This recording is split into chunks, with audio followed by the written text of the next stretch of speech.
Okay, so I had to interrupt the video. It's so difficult to be able to make a 1 hour long video continuously when you live somewhere where getting interrupted is more common than not. So that's just the way it is. I had to interrupt it, so I have to continue now.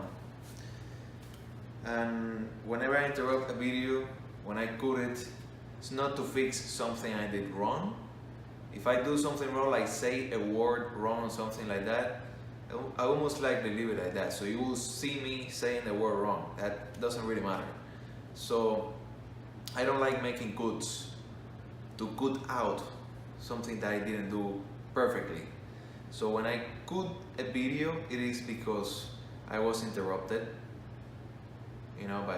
by someone else that came to the house or by some loud noise or whatever. So when that happens, I do cut the video. But other than that, I give you here the same thing I said, how I said it. I don't like editing out how I said or did things. I like to show it the way it was. And if and if the imperfect way is something that many people don't like, well, too bad. I just do it that way. This is my way to do it.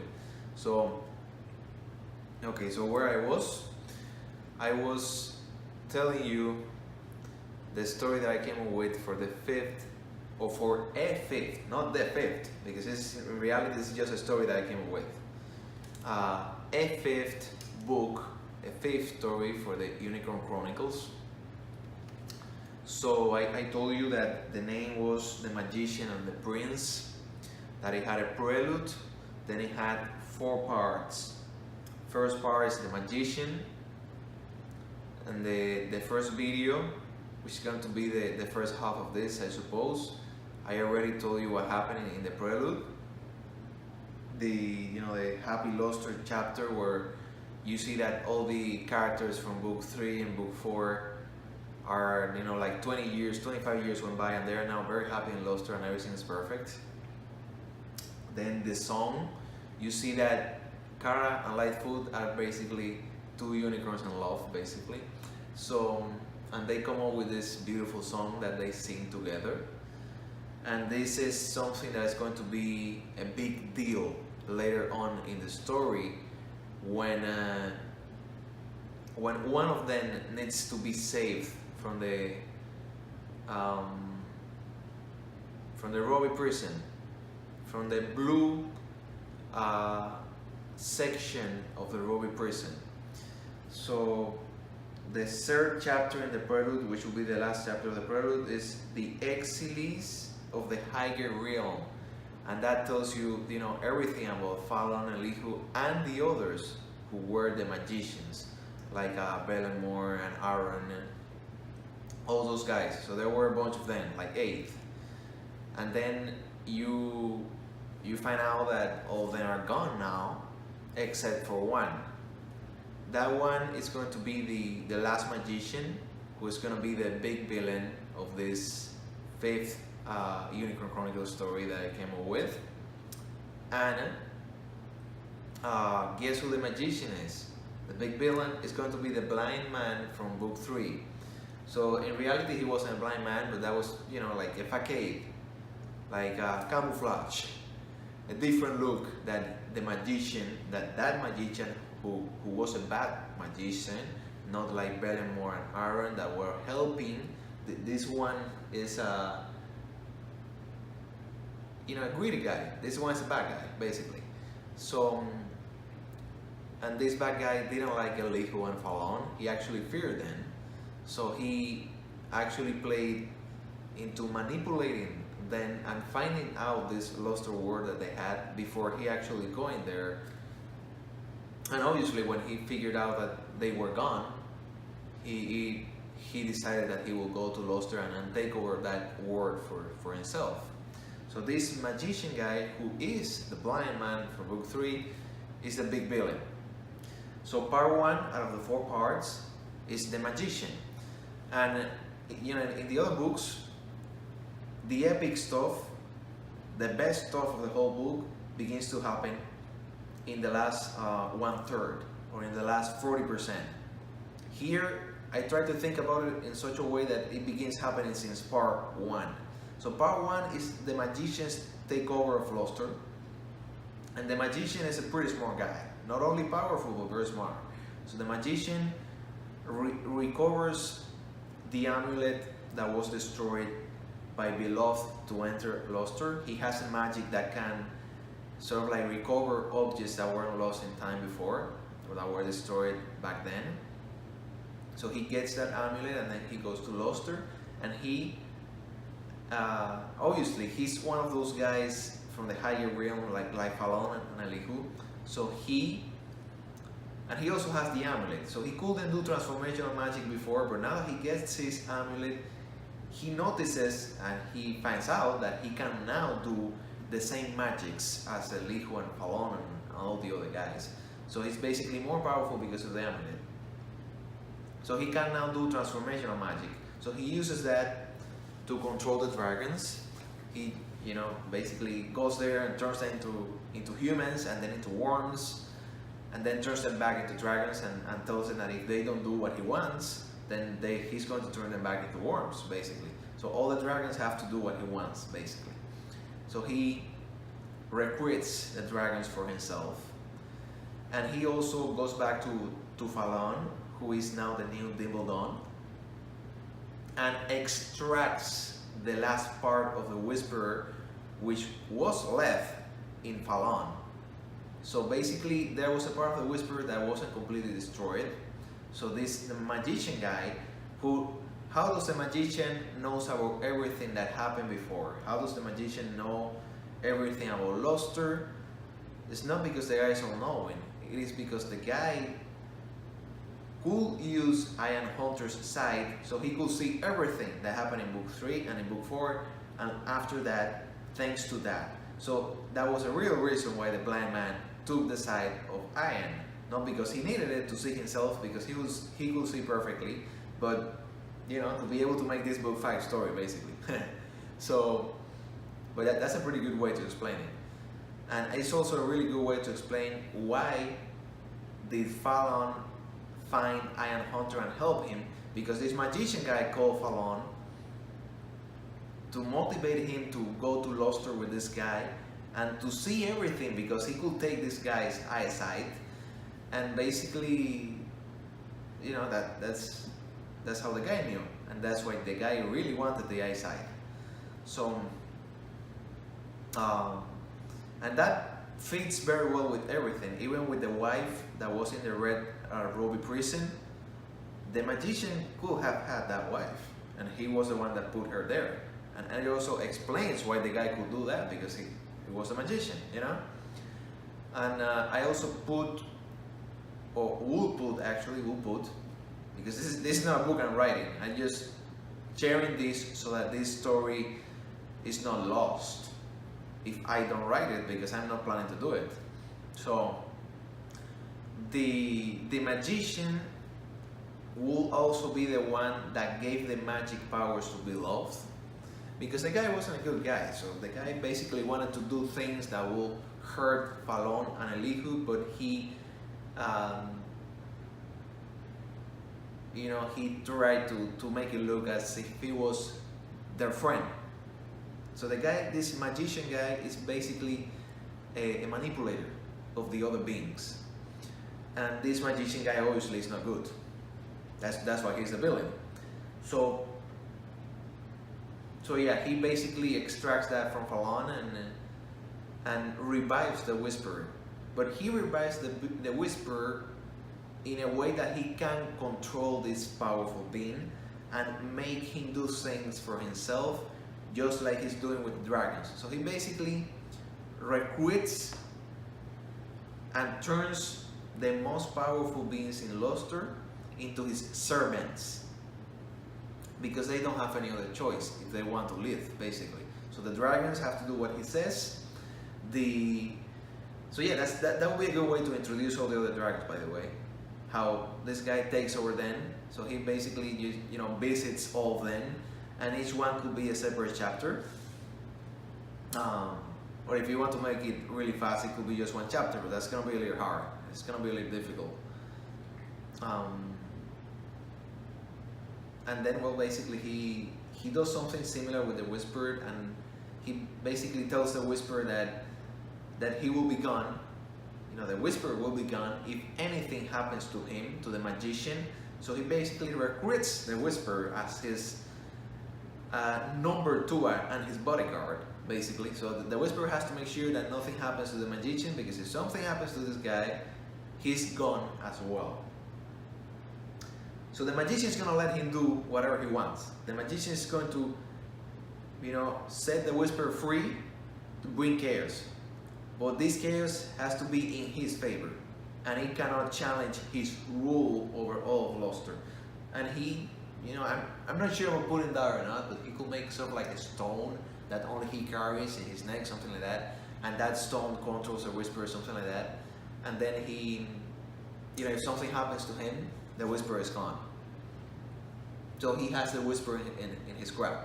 So this new villain is basically as powerful as the Whisperer, but the Whisperer is under him because it is controlled by him. So something that I really wanted from book 4 was an epic ending for the Whisperer. Something, you know, worthy of this super powerful character. And this story is gonna bring something like that.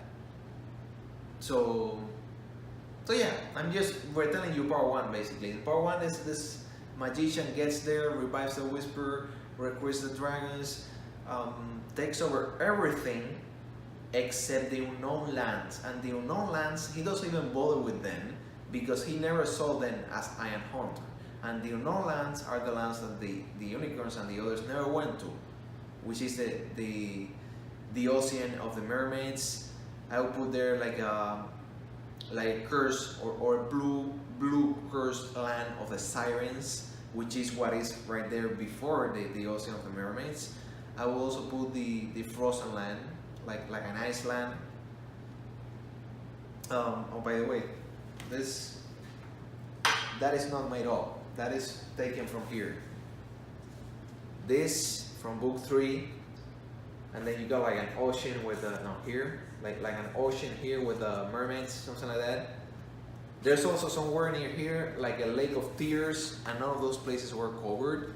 So I figured out, like in the 5th story, I figured out how to cover them in a way that is pretty interesting and that makes sense. Okay, so let's go on. So basically so there are 4 amulets, because there's one of the Queen's 5 amulets was destroyed to turn Kara into a unicorn. So that's gone.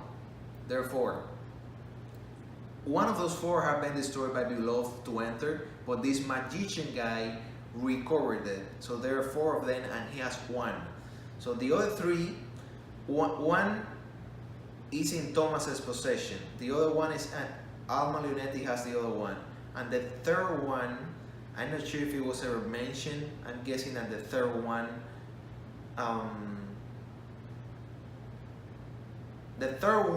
I haven't thought of this yet, but you know, when I tell stories, I tend to come up with more ideas for them. So it really helps me to complete it.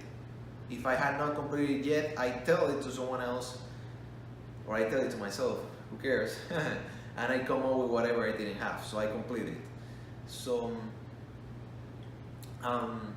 the last amulet is going to be either in the winter land of the Yetis, so I'm gonna put Yetis in that winter land, or in the land of the Sirens, which is gonna be, the Sirens are not going to be good.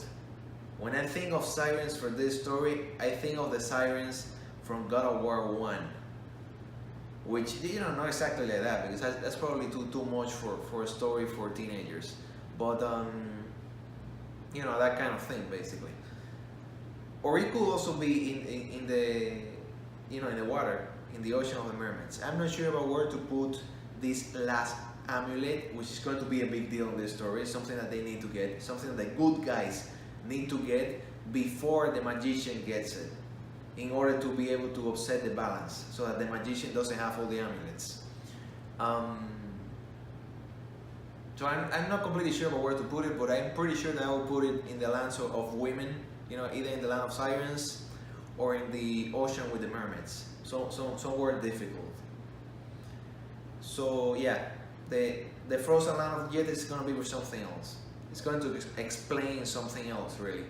So yeah, basically, you know, this magician guy who also ends up being Kara's grandfather.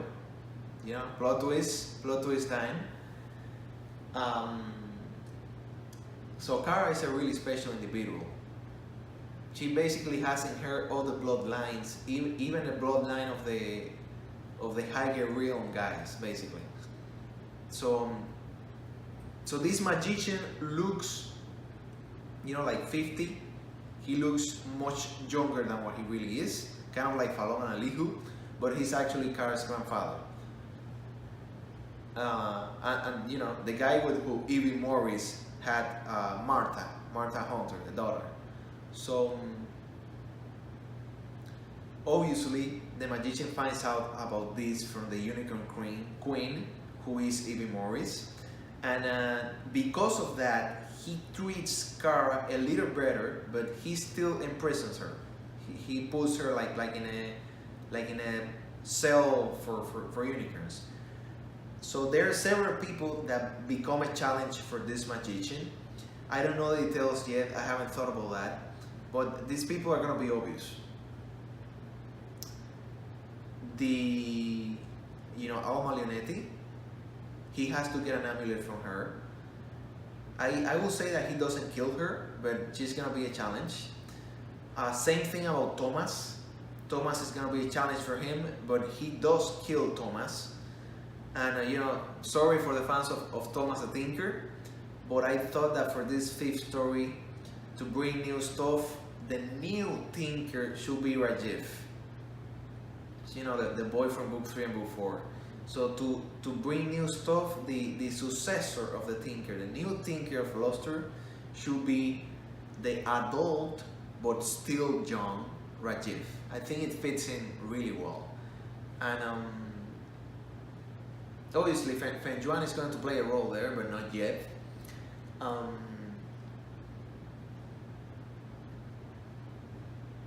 Okay, so basically, this magician gets all the amulets. He gets the one from Malionetti. He has one. There were 4, by the way, and he gets the other one from Thomas. And Thomas tries to, play a trick on him to be able to defeat him, but he fails. It doesn't work out. And basically, Thomas is the only casualty, the only one who doesn't make it. By the way, this magician doesn't really want to kill anyone. The goal of the magician is to rule over all of them, to control the unicorns and all the other magical beasts in there, and to be the king of Luster, or the lord of Luster. So this magician is not beloved. Beloved, you just want to kill everything. But this guy is not really interested in killing. What this guy wants is power and ruling over the whole world of Luster, because it was the word of the other contemporaries that he hated, because he didn't like Elihu and Falon. So this guy is, he's a negative character for sure, but he's not at all like Beloved. It's very different what he wants. So what Beloved wanted was revenge. What this guy's real motivation is, seeking power, basically, and greed, if you think about it. But he's not really a guy motivated by revenge or killing. Unlike the Whisperer. The Whisperer is going to be, in this return, is going to be motivated by revenge, by wide and far. So for sure. So yeah, I also put there that both the Magician and the Whisperer, they have a chance of killing Falon, who is the new Devil Dawn, but both of them, just laugh at him and let him be, because it makes them happier. These are the bad characters, these are the villains. It makes them happier to see that the one who can defeat them cannot do anything to them, and is basically just cursed into this beast. So they just let him be, and letting him be actually makes them happy because they are bad. They are the villains, the bad characters. But that is a mistake, obviously, because there are gonna be two things that the good guys, the good characters like Joanna, Rajiv, Lightfoot. Lightfoot is the protagonist of this fish story, and a few others. I'm gonna put like at least 2 more unicorns in the group. There are gonna be several things that they can do to be able to upset the balance and to be able to fight the magician and the whisperer. And one of them, obviously, and by the way, Iron Hunter is gonna be in that group, the older Iron Hunter. And one of those things that they can do is bring back Fallon. Bring back Fallon, because Fallon obviously can fight the magician. He's at the same level of power, of magic and all those things. He's at the same range, if you want to call it like that. So, okay, so let me see, so that I don't jump from one place to the other, because when you know the skeleton of the story, you can jump from one part of the skeleton to another, but I'm telling it so the audience doesn't know the skeleton.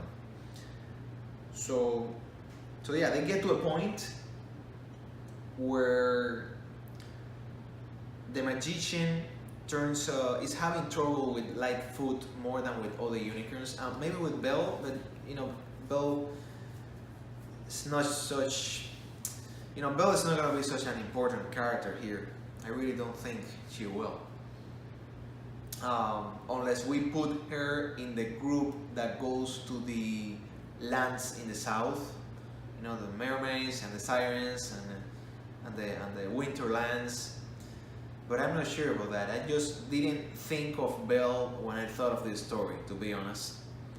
So Lightfoot gets turned into a man by the magician as revenge. He keeps Martha, his daughter, and Kara, as a unicorn, his granddaughter, as prisoners. He doesn't do anything to them because they're his family, but he doesn't treat them well either. He keeps them as prisoners, pretty much. He also keeps the queen, Evie Morris, as a prisoner, and uses her to be able to control the unicorns, to be able to rule over the unicorns. So, yeah, because he learned from Iron Hunter that the unicorns really care about their queen. So he uses everything he learned about everything from Iron Hunter to his advantage. So, obviously he meets Iron Hunter, and Iron Hunter figures out that he was used as a tool for this guy to take over everything. And obviously when Iron figures that out and sees that everything he cares about, wife, daughter, is prisoner of this guy that he cannot defeat, he's the number one that wants to join the caravan, that the group, like they always did in all the books, because they always set up a group to go on a journey in every one of these books, and he's gonna be the number one to join this group. He will probably be the one setting it up, I'm guessing. He and Lightfoot. But before that happens, Lightfoot is turned into a man by the Whisperer, and the Whisperer gives not the Whisperer, but the magician. The magician gives him like clothes of a prince from the Middle Ages, that kind of clothes.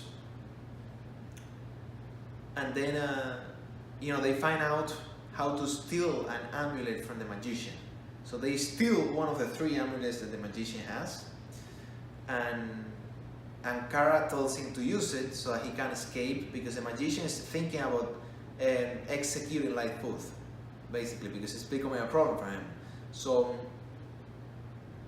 and executing or sacrificing, either of the 2 words is fine. So then Lightfoot, and that's the end of part 1. That's the end of part 1, and then part 2 is the Unicorn Prince. There are 4 parts, by the way, 4. So we cover, in everything I said so far, we cover most of part 1. Part 1 could also have something about the Whisperer going to the Delvers and just messing everything up there and taking over them. and putting Rocky in a cell or something like that. The Whisperer is the vengeful character in this story. The one that is seeking revenge in this story is the Whisperer. So the magician is the main villain, but the magician is seeking power and ruling over everything. He doesn't really want to harm the things that he's ruling over. The Whisperer, however, wants to use his power to harm the ones that the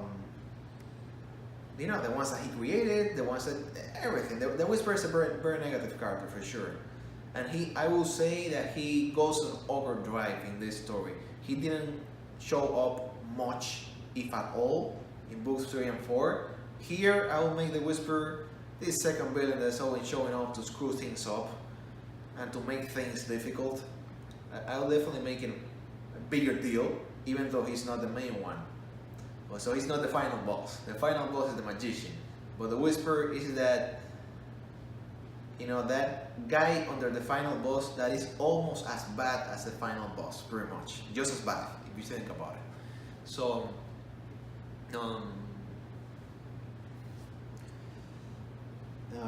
okay, so part 2, Lightfoot goes to the Earth, and I will try to make this part 2 something that makes it feel as if it's gonna be a new saga, but it's not gonna be a new saga. All of it, the whole story will be done in one book, or can be done in one book. I'm just telling you because I'm not gonna write it. I need to write my original stories before I write fan fiction stories that are continuations to other authors' epic tales. So I need to write my epic tales, my own original epic tales first.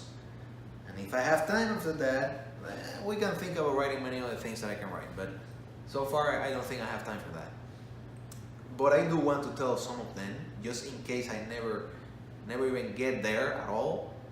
They are worth telling. And I don't know, maybe the original author, maybe Bruce Coville's daughter or son or nephew, or anyone from his family wants to write it, but they don't know the story. So I tell you the story and you can write it. No problem with that. I don't have time to write it myself. So, or someone else.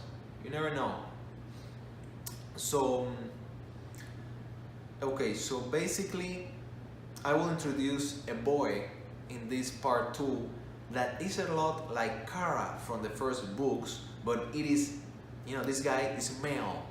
So we're gonna get the experience of the Unicorn Chronicles of book 1, not the same one. It's a very different experience, and they're gonna see different parts of Luster. It's gonna be very different, but it is a similar experience, but this time with a boy, not with a girl. And the boy is going to find Lightfoot in the earth, and we want to make this a magical story, like a fairy tale. So he's going to meet Lightfoot at a library that almost no one went to, a library of fables and that kind of thing, a library of fantastic stories and adventures. I don't even know if that exists on planet Earth, but let's make one exist just for this story. So let's make the boy a little older as well. Let's say that the boy is a teenager, like 14 maybe even 15, 14 or 15 years old. And this boy, this teenage guy, finds Prince Lightfoot. And Lightfoot doesn't know crap, so Lightfoot, he can't even barely walk because he wasn't used to being a human. So then this teenage boy that works in that library, that country-like place that not many people knew about, helps him. He's the one that helps him. And the boy finds out everything about Lightfoot and helps him to learn how to walk and to be able to talk better. And Lightfoot learns. Well, he obviously had to be able to talk, to be able to say the words of the amulet that took him to Earth. So let's just say that the talking part was already taken care of. Yeah, maybe just the walking part. Let's leave it with learning the walking part and the other stuff. So basically, this boy helps Lightfoot a lot, and this boy is, he believes what this unicorn prince that was turned into a man tells him, so this boy wants to go to Gloucester. And eventually the boy convinces Lightfoot of taking him there, though Lightfoot knows it's very dangerous, because the reason why Lightfoot wants to go back to Gloucester is to save everyone from the magician and from the whisperer.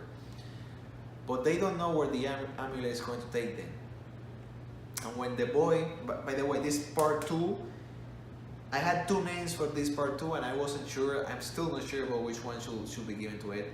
The first name was The Prince and the Boy. The second name was The Unicorn Prince, because even though the boy plays a role, the protagonist is Lightfoot.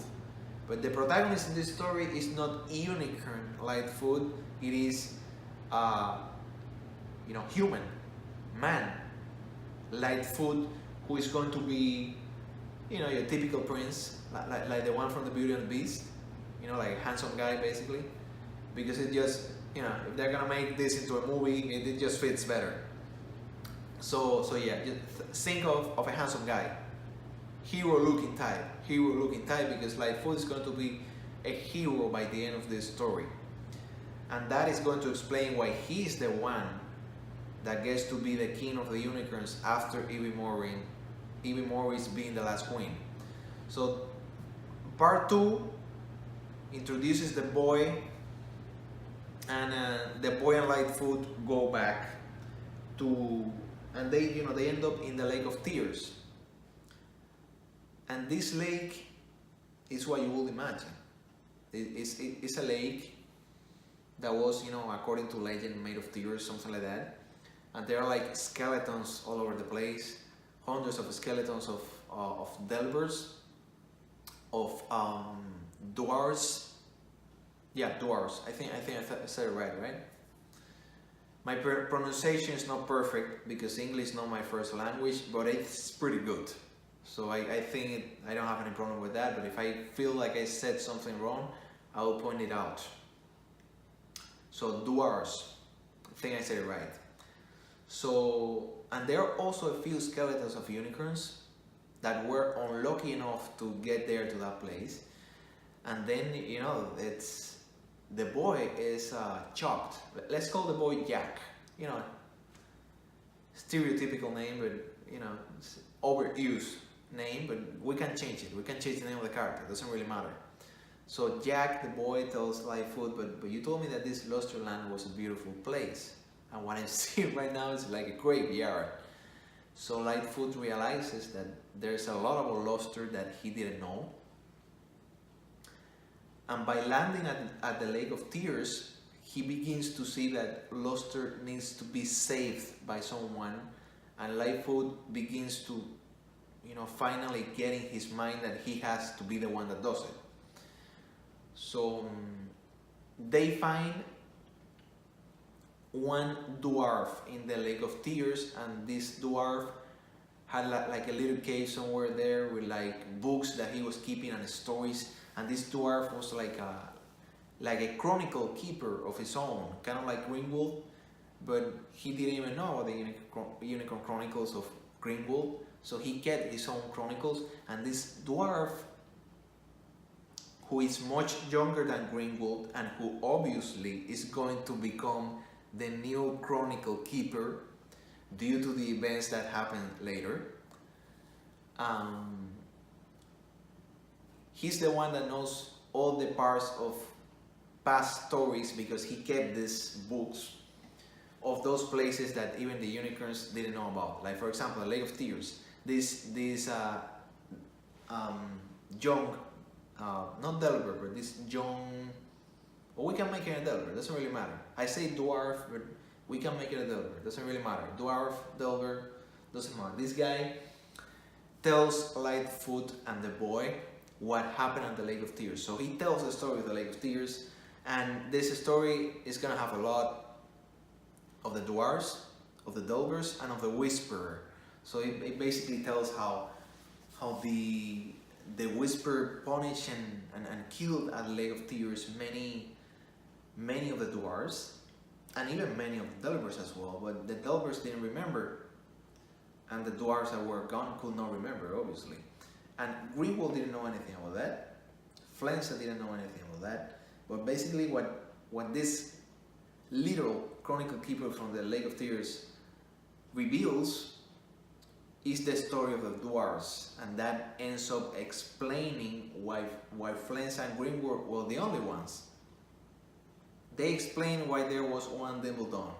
They explain why there was one Squidgen, but they never explain why there were only two dwarves. What happened with all the other dwarves? So the story of the Lake of Tears is going to explain that. The chronicle keeper of the Lake of Tears is going to join Lightfoot and the boy. And Jack, let's call him Jack. So then they are going to, these are the parts that I haven't come up with yet, but these parts are not that important, so you can just think about it for a while. When you come up with it, just fill in the blanks. They're going to end up joining the secret group sent out in secret by the Queen Evie Morris to the Low South Lands to find the other amulet. Lightfoot has one, but there's another one that they don't have, who is in the Land of the Mermaids, and to basically find a way to save Gloucester, because the dragons cannot help.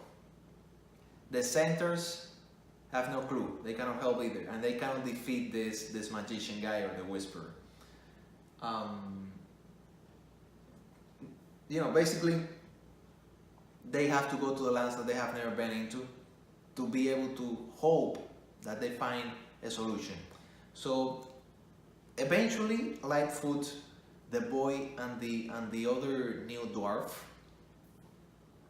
are going to join Iron Hunters group, which is obviously, in this group we obviously have Fenjuan and Rajiv. And both are pretty powerful, not pretty powerful, but pretty useful humans in this group. I will say they can do more damage than the older Iron Hunter, although the one that knows more about tracking trails and has a lot of experience is obviously Iron Hunter. So this group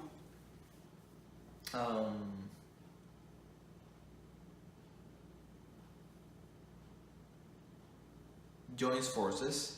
I'm not sure about all the members of the group yet, but I will say it's Ian, Fenjuan, Rajiv, Lightfoot in human form, the prince, the boy, Jack.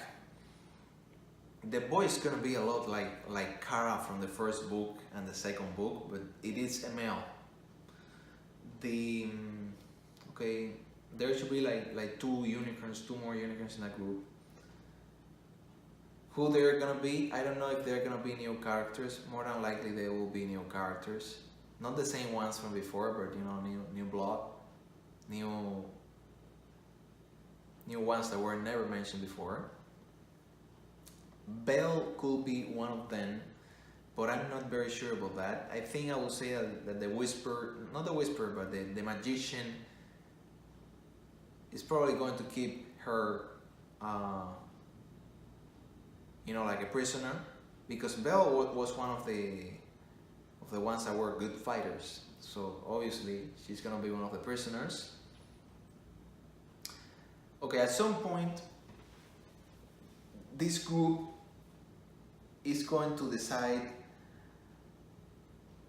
Okay, no, much better idea than that. So I was thinking, I was splitting the group, like some of them go to get the temple done because they know that using, well, none of them know it, but Kara tells them, because Kara already knew about that they can use an amulet to turn the Timbledon back to Fallon, but they're gonna fail. They're gonna fail because they are not among the higher powers. So if they're not among the higher powers, they cannot use transformational magic like the magician can.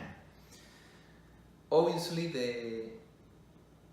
the twist is that Kara will be able to use it because Kara is the granddaughter of the magician.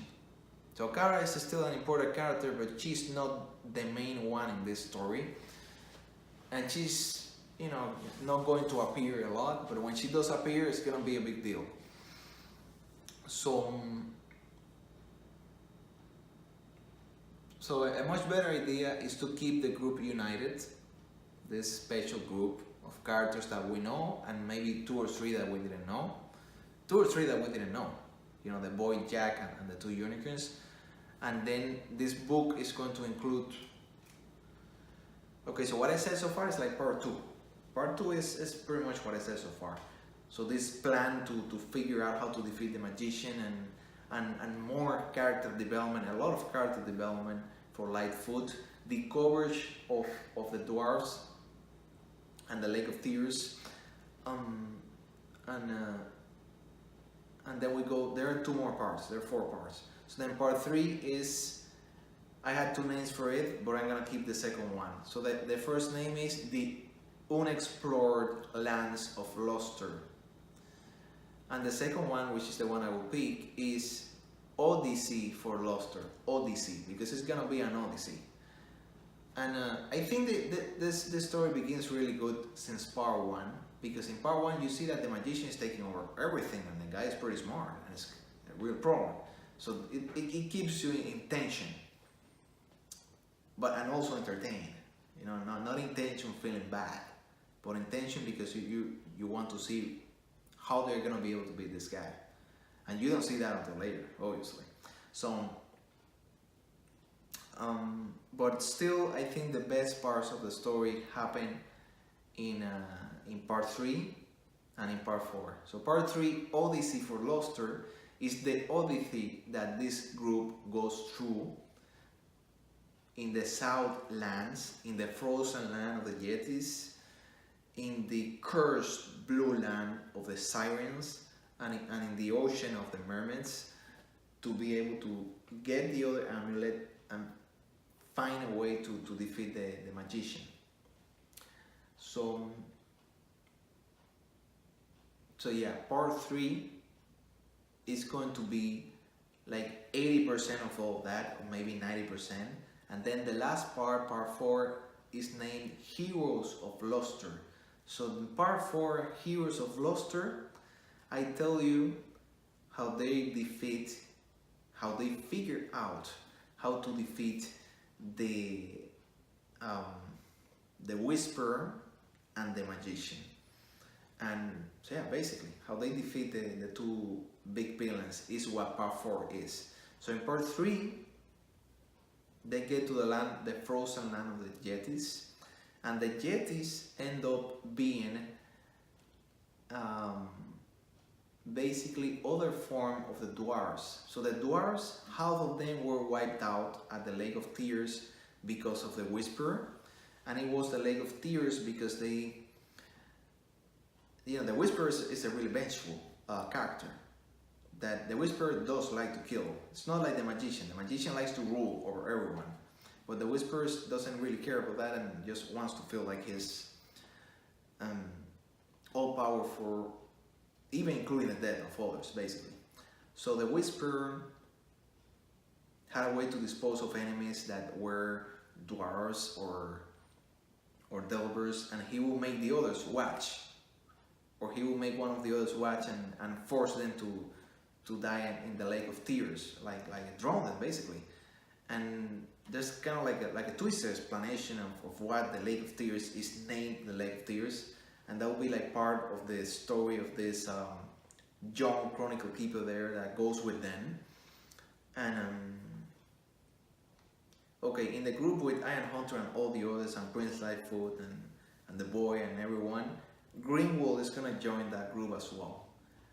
And Greenwood is going to be the one that brings the sphere, the blue sphere that they can use to escape from the Blue Ruby prison. So they're gonna figure out. Okay, so I'm gonna tell you this later because it happens later. So basically, in the land of Yetis, the story of the dwarves is going to be completed, because the Yetis, who are not giants, they are dwarves, are going to be basically the other project of beings that the Whisperer had. Because the Whisperer screwed up the dwarves.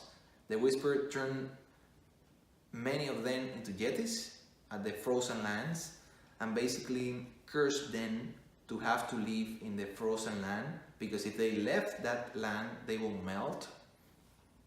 It's a fantasy story, so don't be surprised by this. And the others, he turned them into the Delvers, and he cursed them, because the dwarves were not following what he wanted, so he cursed all of them. And he cursed those to not be able to live in the sunlight without feeling like it was burning them or something like that. So that will also explain why they had to live underground. So yeah, what happens in the Land of the Yetis is gonna feel a lot like what happened with the story of the Delvers in book 3. The Land of the Yetis, you're gonna find, and the Yetis are dwarves, by the way, they are. You're gonna find the remainder of the story of the dwarves. You're gonna find that there are good Yetis and bad Yetis. One of the good Yetis is going to join the group, just like Rocky joined the group in book 3. And that Yeti is going to end up becoming, just like Rocky in book 4 at the end, the new king of the Yetis, but that's going to be at the end, when they defeat the Whisperer and the Magician and all that. So then after that, they go to the blue cursed land of the Sirens. The land of the Sirens, where these things, this story really begin to get, I would like to say, crazy good. Because the land of the Sirens from mythology are like mythological women that will sing songs that will play with men's minds. So obviously that's not gonna change for the Sirens here. And the Sirens here are gonna be a real powerful deal. A part of the story that I find really interesting, because their group has different members. There's a Yeti, there's a dwarf, an old dwarf, a Greenwood, and a young dwarf. There's I might put a Delver in the group just for the sake of it. Not sure about that yet. There are unicorns. There are men, young men like Lightfoot, and older men like Iron Hunter. There's Rajiv. Rajiv is like 30 in this story, I will say. There's Fen Yuan, so there are women there as well. I'm not sure if there's gonna be anyone else. There might be someone else. We'll see about that. But the Land of the Sirens in different locations is going to play with all their minds differently. There will be locations where they make it only because the ones that were not men in the group were not seduced by the Sirens. There will be locations where they make it because the two unicorns in the group were the ones that were not seduced by the new type of siren, and everyone else in the group was enchanted, not cursed, but put under a spell. That's a better way to tell it. Put under a spell by the sirens, and they basically survive through this cursed land because of the unity of the group and the great desire of the group to save Luster and to save their different kinds as well, and because basically the group has a very strong friendship. They all care about each other, so there will be places where they will be a challenge with the need to leave one of the others behind, and they will choose not to. And then later, the one that they didn't leave behind is going to save all the others. Like when they meet a new siren that has a new power that can seduce everyone there, there's going to be one or two that won't be falling into that, and they're going to be the ones that they didn't leave behind. So Lightfoot and Ian are going to be difficult to seduce. Very difficult, because Ian is someone that is doing this for family. He doesn't care about anything else. And Lightfoot is truly in love with Kara, so he won't be able to forget Kara even in the middle of the seduction of the sirens. So So we're gonna see very, very, very, very powerful emotions in this part. 3 of the Odyssey for Luster. That's how we'll call this, Odyssey for Luster. The chapters that take place in the land, in the cursed blue land of the Sirens, or the cursed land of the Sirens. They're gonna be some of the best chapters in the whole story. The emotions are gonna be running rampant in those chapters, and you're gonna see that the emotions are not only their biggest weakness, but they are also their biggest strength, and they are what saves them from the Sirens. Also, I might put there, I'm not sure if I'm gonna put like different Sirens with different powers and they're all just as bad, or I might put several that are okay bad and then I might put one that I will call the Dark Siren, who's gonna be like the queen there in that land, the queen of the Sirens, and that one is gonna be like the villain of that land. So if that is done, the Dark Siren will be the 3rd strongest villain in the story. But the Dark Siren, it's not gonna be as bad as the Magician to defeat. She's gonna be easier to defeat than the Magician and the Whisperer. So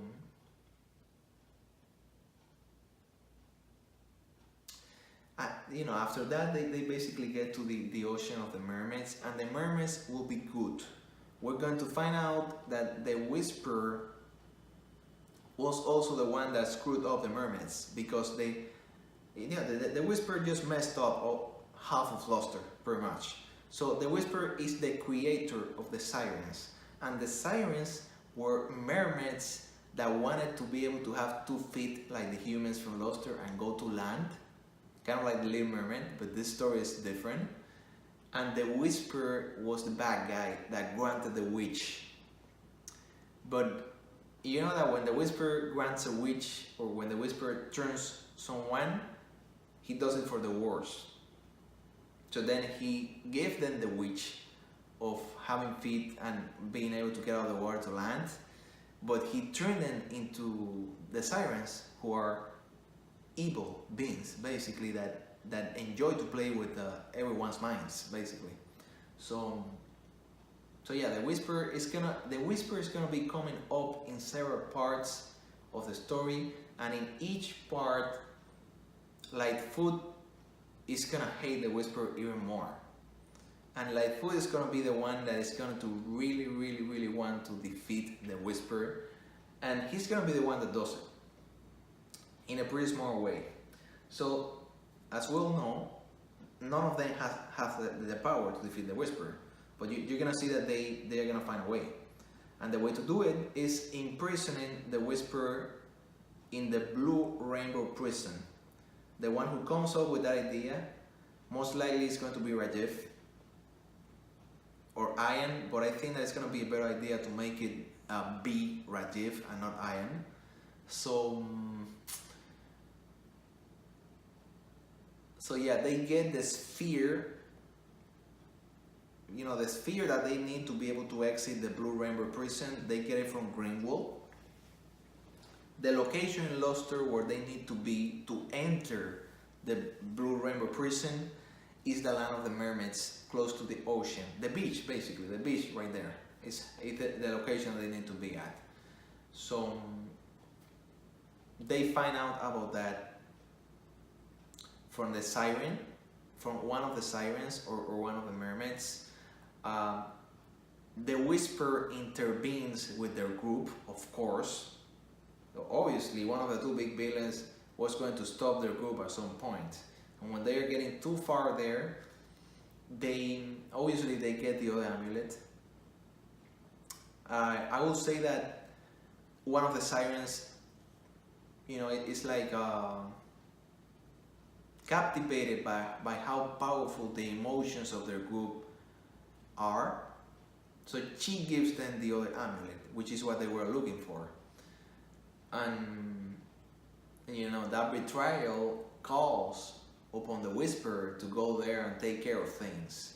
So the Whisperer tries to like kill Lightfoot in the ocean, but one of the mermaids who are good saves him and pretty much falls in love with him.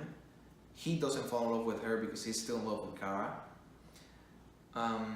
But the mermaid, it's, you know, she's captivated by the way he thinks. Because Lightfoot, I'm gonna, you know, I will shape Lightfoot in this story due to the experiences that he goes through in such a way that by the end of the story, he's going to be the undeniable hero. And he's going to be more than likely the one responsible, definitely the one responsible for defeating the Whisperer, and partially responsible for defeating the Magician. The one that is going to defeat the Magician is no other than, guess who? Kara, obviously. I mean, Kara was the protagonist of the first 4 books, so I'm not gonna throw her out here and forget about her.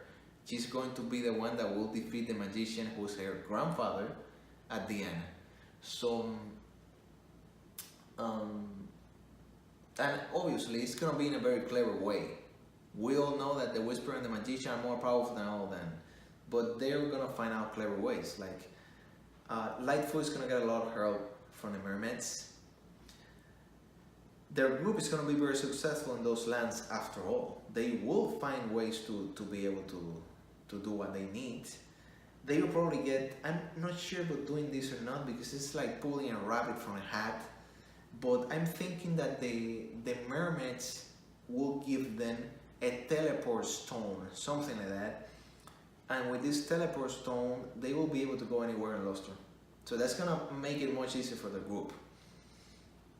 And they will go to meet the Dimbledon, Fallon. They will try to turn Dimbledon back into Fallon, but they probably will fail. They will more than likely be successful later on. They will find something else that's gonna help them to be successful. But Fallon is not going to be able to defeat the Magician. The Magician is already pretty powerful, so Fallon is not going to be able to just go there and take care of things this time. It's not going to be so easy. So,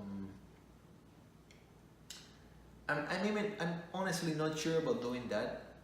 I'm not sure about bringing Fallon back to fight the Whisperer and show that he could not defeat it, but Kara will figure out how to do it.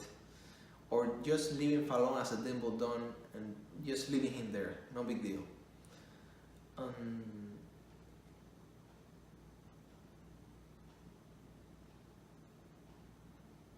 So yeah, so basically Lightfoot manages to put the Whisperer in the Blue Rainbow prison, but he also has to go there himself. And one of the other members of the group, I don't know if the Yeti or the new Chronicle Keeper, who's gonna be the young dwarf that had all the stories about the Lake of Tears, but someone else from the group is gonna be stuck in the Rainbow Prison with Lightfoot. Maybe even 2 people from the group. So it's gonna be Lightfoot and 2 others. Probably Fen Yuan is gonna be one of them, you know, to put a woman there, because we already had 3 guys. 3 guys in the Rainbow Prison in the previous 2 books. So here, there should be at least 1 woman. And then, you know, the prince and someone else. And obviously there are gonna be maybe 1 or 2, maybe just 1 interesting characters in the Blue Rainbow Prison, who are gonna be characters that are either sirens or mermaids, but they should be interesting characters. Like the ones in the Red Rainbow Prison, but better. One of those is gonna give something to Lightfoot that's gonna be useful to deal with the Magician. Obviously the Whisperer, as powerful as he is, doesn't have a true real body. So the Whisperer cannot do anything to anyone or even to Lightfoot inside the Blue Rainbow Prison. He's basically trapped there, no way to bring him back because he doesn't have a real body, and he's screwed. That's how they defeat the Whisperer. They trap him in the Blue Rainbow Prison. But then how do they get out? How does Lightfoot get out? Guess. So if you were listening to me from the beginning, in the prelude there were 3 chapters. The second chapter was a love song between Lightfoot and Kara. So Kara is going to be able to use the love song to bring Lightfoot back. And then comes this is probably already part of part 4. Part 4 is Heroes of Luster. And you know, the part where they imprison the Whisperer in the Rainbow Prison, that's already part of part 4, which is the last part. Heroes of Luster is what it sounds like. How they defeat the Whisperer, how they defeat the Magician.